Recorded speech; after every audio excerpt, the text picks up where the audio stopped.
Hello there! In this video we're going to try and answer the question, what if Anakin had left the Jedi when he was still a Padawan? Now this is a suggestion from one of you guys, so if you've got a suggestion that you want to see made, drop it in the comments and I might make it in the future. There's been a lot of suggestions, loads of them are great and I really do want to get to a lot of them. Anyway, without further ado, let's go on with the video. Our story is going to start directly after what we know as Episode 2, Attack of the Clones. Following Anakin and Padme's secret marriage, Anakin would return to Coruscant, to the Jedi Temple, where he would be greeted by Mace Windu. He would say that since the Galactic Republic was now at war with the newly formed Confederacy of Independent Systems, droid forces, the Jedi had borrowed maybe not being the correct word, they would have taken without permission, Senator Amidala's two droids, C-3PO and R2-D2. They would do this because the droids had been on Geonosis during basically the start of the war, and so might have useful information in their memory banks as to how to defeat the droid army in the upcoming conflict. However, Mace would then say that the Jedi would like to talk to both Anakin and Senator Amidala. So, Anakin and Padme would end up in front of the Jedi High Council, where Mace would continue. He would thank Padme for lending the droids, although again, it probably wasn't lending, it was taking, and would say that unfortunately they had some bad news. When they were looking through R2 and 3PO's memory banks, the Jedi would have discovered Anakin and Padme's secret wedding because R2 and 3PO were there, and so they knew about it. Mace would continue and tell the two that they both had choices to make. He would say that the Jedi would not tell the wider galaxy, but especially in a time of war, they could not allow a Jedi to be in a relationship, as their judgment could be severely clouded, even more so when Padme was such a public figure. The Jedi would say that Anakin and Padme could have 24 standard hours to decide how they wished to proceed, but before he could finish, Mace would be cut off. Anakin would draw his borrowed lightsaber, because he lost his actual one on Geonosis, and cut off his Padawan braid, saying that he wouldn't be needing it anymore. After a pause, Mace would nod and say that the Jedi would be sad to see him leave, but that he had made his choice. Anakin would drop his borrowed saber on the ground, and then he and Padme would leave the chamber. Obi-Wan would be waiting for them outside of the chamber, and Anakin and Padme wouldn't notice him at first, but he would begin to speak and say that he would miss his Padawan, but he completely understood the decision. In fact, he once almost made that decision himself. Padme would respond that Obi-Wan should therefore understand how unfair the choice was, that Anakin was a good Jedi, and why should he be forced to leave the Order? As if the Council had just not found out about the marriage, he would be able to stay. Obi-Wan would just respond by saying that the Council had made their decision, and Anakin had made his. After yet another pause, Obi-Wan would say that he needed to give Anakin something. He would reach into his cloak and pull out a kyber crystal. Anakin would say that civilians weren't allowed to own lightsabers, and Obi-Wan would just say that he knew that and he would walk away, leaving the crystal in Anakin's hand. Now, without the Jedi Order, Anakin would initially become a bodyguard for senators in the Republic. Anakin and Padme would decide that even though Anakin had left the Order, it was still probably worth keeping the marriage a secret initially, because he had only just left the Order, and there probably still would be a public scandal if it was announced right now. It would only be a matter of time before Anakin would be approached by Palpatine about taking an active role in the war, as Palpatine would still want Anakin to embrace the dark side, so keeping him and Padme apart, whilst also putting Anakin in situations where he might have to embrace the dark side, would be ideal for Palpatine. Anakin would be tasked with special operations missions, taking elite squads to dangerous areas to perform covert operations, which often would involve eliminating targets. Again, Palpatine would be trying to push Anakin further and further from his Jedi training. After a few months of this, due to Anakin spending such long periods of time away from Padme, the two of them would both decide that they no longer cared if the people of the galaxy knew about their relationship, as they didn't get much time together anyway, and the little time they had, they didn't want to have to hide their relationship when they were in public. And so, the galaxy would soon know that Senator Amidala had married a former Jedi. Due to Padme's prominence in galactic affairs and the fact that Anakin would be viewed as the man who had left the dogmatic Jedi Order, who many would blame for the war, and fought for the Republic not because he was a Jedi, but because he was a Galactic Republic citizen, Anakin would be turned into a hero of the Republic. This sudden fame for Anakin would cause two major things. First of all, the view of the Jedi would slip further into a negative place from the wider galaxy, as civilians would see Anakin as a rogue Jedi, someone who had broken out of the Order. It's worth noting that he would still fight with a lightsaber, and so would look like a Jedi to anyone watching. Palpatine would encourage this narrative that Anakin was a hero, and would often compare the Jedi to his poster boy of the Republic. The second thing would actually be kind of opposite to this. By this point, Obi-Wan would have achieved the rank of Master and would have a place on the High Council. He would propose that the Order needed to make contact with Anakin to offer support and training, as if Anakin continued to become more and more powerful, but without any guidance, he may fall to the dark side and become a real threat to the Jedi and the galaxy as a whole. This suggestion, though, would receive largely negative response answers, as Mace Windu and most of the other council members would agree that Anakin had made his decision and that Obi-Wan should respect that and move on. Obi-Wan would try and point out that Anakin was the chosen one and so needed support, but would fail to gain any support. Well, other than Yoda, who would have remained silent throughout the meeting. After the meeting, he would approach Obi-Wan and declare that he would like to speak to him privately. Yoda would say that he agreed with Obi-Wan and that therefore, although the Order may not be willing to offer guidance, there was no reason Obi-Wan couldn't. And so, Obi-Wan would, next time Anakin was on Coruscant, travel to meet him at Padme and Anakin's apartment. After a warm reunion of basically two brothers, Anakin would ask Obi-Wan why he was actually there, and Obi-Wan would explain. After the explanation, there would be yet another short pause and Anakin would begin to talk. He would say that he appreciated the offer, but he was just fine on his own, and he didn't need training from a Jedi. He would start to accuse Obi-Wan of not trusting him, but then Padme would walk in. After yet another warm greeting, Obi-Wan would say that he needed to tell Anakin something. Obi-Wan would elaborate on what he was telling Anakin about when Anakin had left the Order, the story of him and Satine. He would say that he also disagreed with the Jedi on many matters, and that was why he'd come alone in fact. He would say that he was not reaching out as a Jedi, but instead as a friend. Again, after yet another pause, it would be Padme who spoke, to Anakin this time, saying that she didn't think it could hurt to have someone else to talk to, but she would give the two of them some time, and she would leave. After a rather long discussion, the two of them would eventually decide that they would try and meet regularly, or whenever they could fit it in, as Anakin would have realised that maybe it was a good idea to talk to someone else other than just Padme and his troops who were in his squad and Palpatine. The initial plan would be for the two of them to just discuss any concerns that they had and general chat. Maybe in Dexter's Diner. Yeah, sure.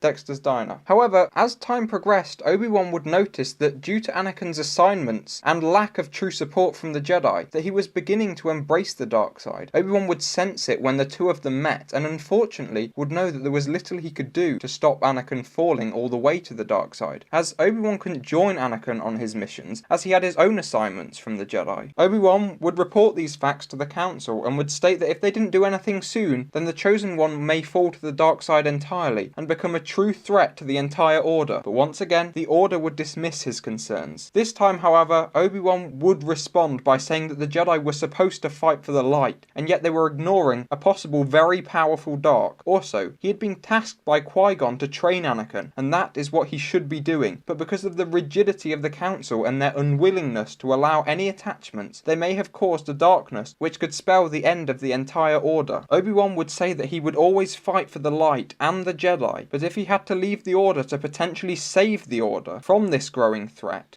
so he could join Anakin on the missions that the Council wouldn't allow him to prevent Anakin's fall, he would. Again, after another pause, Mace would say that he was right to assume the Council would not allow him to join Anakin on these missions, and that he too was allowing his attachment to Anakin to cloud his vision. Obi-Wan would calmly respond that he disagreed, and then would remove his hilt from his belt, place it on the floor, and walk out, saying nothing. Obi-Wan would leave the temple intending to go and join Anakin on his missions, and attempt to prevent Anakin from falling further to the darkness. Obi-Wan, at the bottom of the steps to the Jedi Temple, would look back at the place he'd called home his entire life, just to see Yoda following him. Yoda would call after Obi-Wan, Master Kenobi. Yoda would reach Obi-Wan, and Obi-Wan would tell Yoda that it was just Obi-Wan now. Yoda would say that Obi-Wan would always be a Jedi to him, and that it wasn't titles or an order that made someone a Jedi, it was what and who they were. At this, Yoda would give Obi-Wan his lightsaber back, saying that it was a Jedi weapon. After saying their goodbyes, Obi-Wan would turn to leave Yoda, and Yoda would call after him, saying that he would support the former master in any way he could. Obi-Wan would travel to meet up with Anakin, and then would tell Anakin of the situation of what had just unfolded. Anakin would say that he was sorry about what had just happened, although he probably wouldn't mean it, and Obi-Wan would say that he'd now like to join Anakin on his missions. Anakin would be happy to accept Obi-Wan's offer, saying that it would be just like old times, except now Obi-Wan would not be the master, but they could be partners. And so, Obi-Wan and Anakin would end up going on missions, like they had many years before, and as a result, the galaxy would begin to also see Obi-Wan as a hero. Palpatine would decide that he needed a different strategy to get Anakin to join him, him, as Anakin would almost always be around Obi-Wan, who would basically successfully prevent him from falling to the dark side. Palpatine would know that the only person Anakin cared for more than Obi-Wan was Padme, and so he would know that it was that relationship which he had to exploit. Palpatine would use a similar strategy to the one in, well, actually before Revenge of the Sith. He would instruct Grievous to lead a separatist attack on Coruscant, but unlike in Revenge of the Sith, he would have Grievous capture Padme and take her to the Invisible Hand. Inevitably, Anakin, and so also Obi-Wan, would go to rescue her, and then, when they were in pursuit of Padme, in their fighters, the separatist forces were to target Obi-Wan in order to prevent him from being with Anakin when he fought Dooku on the Invisible Hand. Palpatine's thinking would be that if Padme's life was at stake, and he just lost Obi-Wan, then Anakin would fully embrace the dark side in order to defeat and kill Dooku. And if somehow Anakin still remained on the light side after all of this, Palpatine would just have Padme killed and push Anakin over the edge. And so Palpatine's plan would be put into action. The separatist forces would storm Coruscant,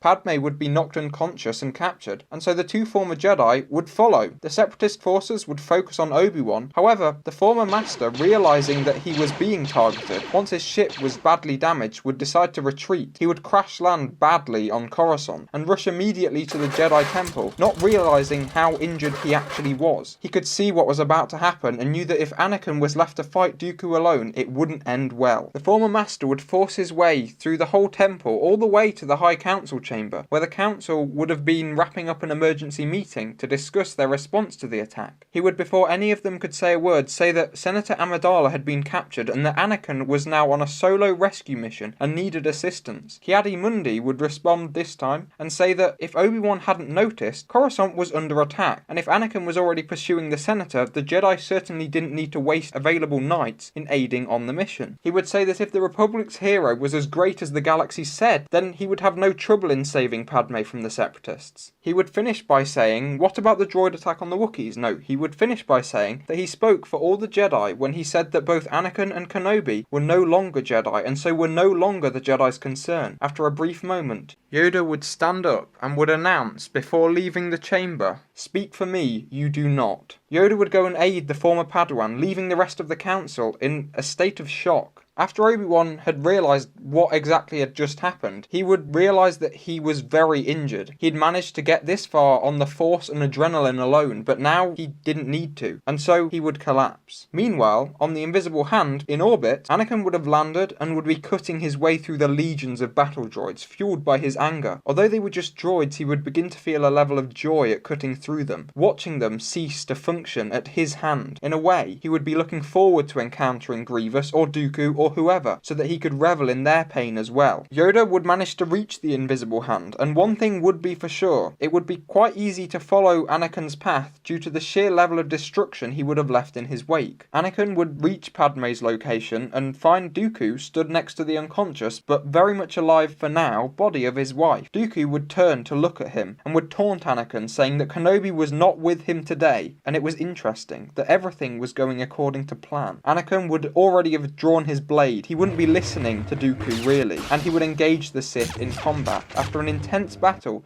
with Anakin relying more and more on his hate, further fueled by Dooku's taunting, Anakin would gain the upper hand, and would disarm, literally, he would cut off his arms, Dooku, knocking him out. He would go to kill the Sith, reveling at the man's death, but before he felt his blade pass through flesh, it would stop. A green blade blocking the swing. "The way, this is not," Yoda would say. Anakin would respond that he no longer followed the Jedi way. Ever since they forced him to leave, he was no longer a Jedi, the same as Obi-Wan. Yoda would say that to him, both Anakin and Obi-Wan were still Jedi. They had both fought for what was right and good, and that the Order were wrong to reject attachment, as Yoda could now see that Anakin and Obi-Wan's attachment for one another had helped them both choose their path, the right path, and grow far more than the Order would have allowed. Yoda would say that the Jedi's unwillingness to accept attachment had inhibited their own connection to the Force. He would say that Qui-Gon knew it, Obi-Wan knew it, Anakin knew it, and so did Dooku. Anakin would look back at his adversary and would see something so familiar, someone who had seen the flaws of the Jedi and had left them as a result. He would retract his blade and ask Yoda what they should do now then.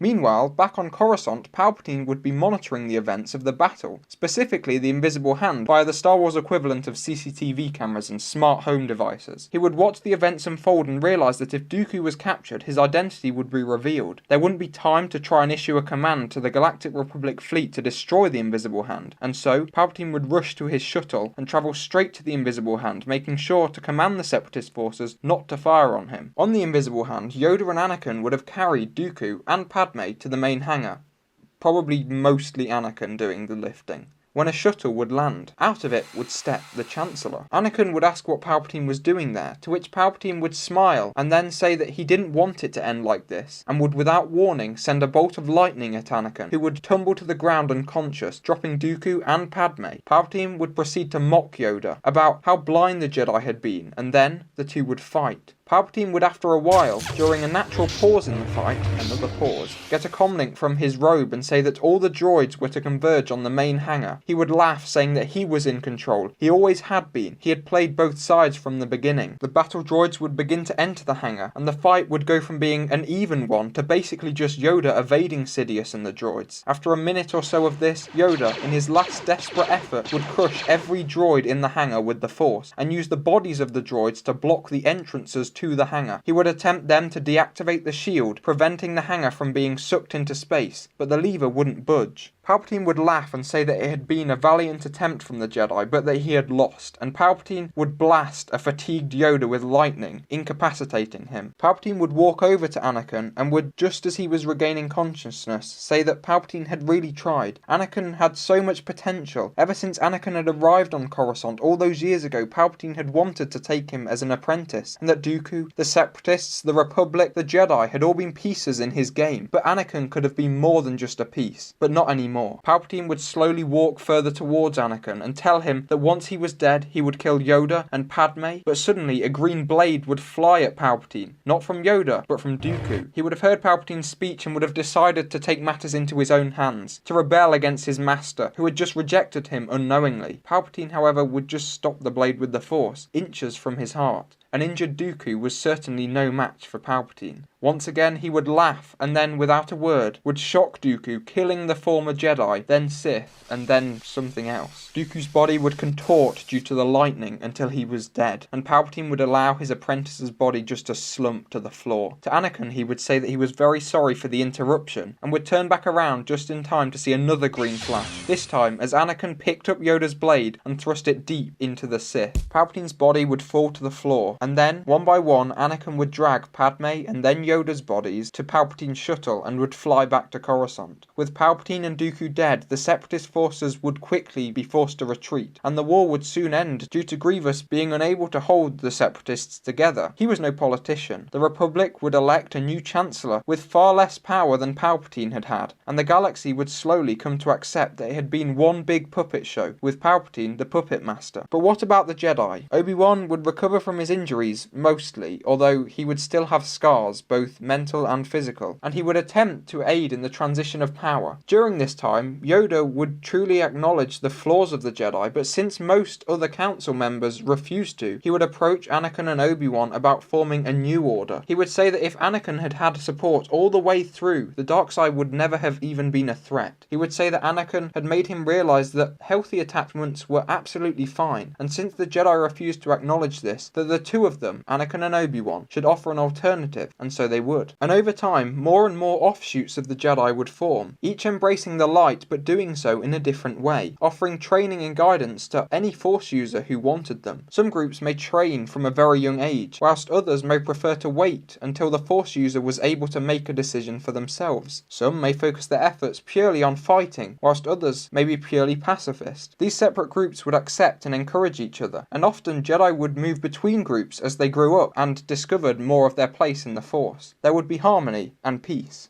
And that's it. That's how I see Star Wars going if Anakin had left the Jedi just after Episode 2 when he was still a Padawan. I think he probably would have had more support from the galaxy and the Jedi as a whole, or at least the ones that wanted to support him. And because he could be more honest with them, the galaxy would be better off for it. But that's just my opinion. Let me know what you think in the comments. Remember to like the video, subscribe, check out any of the other videos I've made, and that's about it. Thanks for watching. Bye!